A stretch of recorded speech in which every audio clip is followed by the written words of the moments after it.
Ed Henry.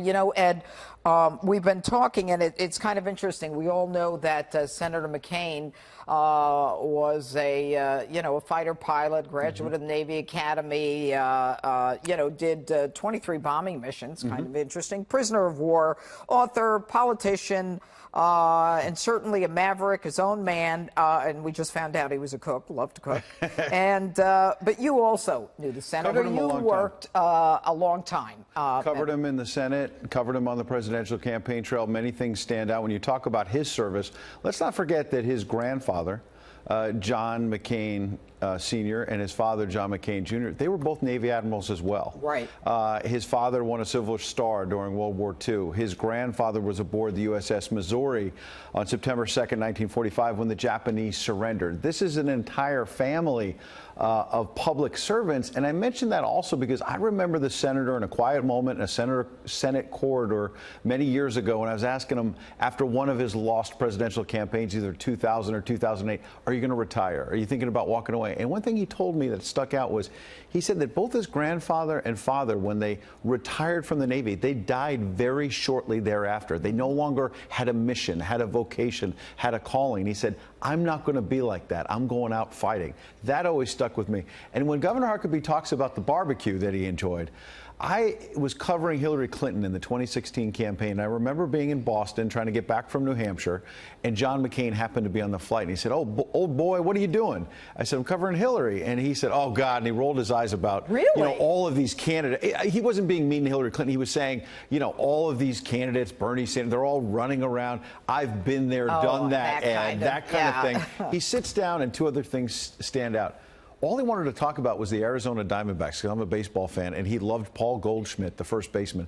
The other thing, here he was at that time, late into his 70s. He had this book on the flight, a big, thick book on the history of the Navy. So when you want to understand how someone can keep going and fighting after all this time, battling cancer, he was always testing his mind, always learning until the final days. One of the things that is so clear about him is that he is a man who didn't waste time. And so he lost a lot of time, 5.5 years in a prison camp in Vietnam. Yes. And not having been through that horrifying experience, but one would imagine that you value time a lot more than all of us do, because when you lose that much time and you're going through such horrible abuse, once you get out, a lot of people would ask him, I remember covering him in the Senate, how he had a positive attitude. You can come out of a searing experience like that, pretty negative, pretty pessimistic. Right. Look, he had his good days and bad days, and he had a temper. Let's not gloss over that. And he had fights, petty fights, and he admitted later, I got to let my temper get the best of me, Ed. When he'd have a fight on the Senate floor. I mean, I see Mitch McConnell tonight. People are talking about President Trump, and he didn't see eye to eye.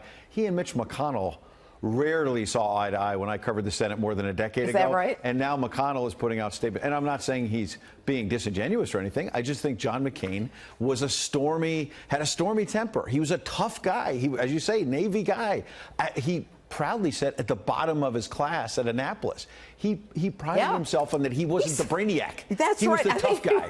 I think he specifically said, I was number 5 from the bottom. From the bottom. From the bottom, and then he paused. But I also think he said he had a lot of demerits, too. Yes. So it sounds like he was a partier. He talked a lot about being down in Florida as a Navy pilot, getting into trouble. But look, he also talked about learning from his mistakes. And obviously somebody who came out of that very difficult experience in a prison camp in Vietnam, he valued time, as we said, and really wanted to give back to this country.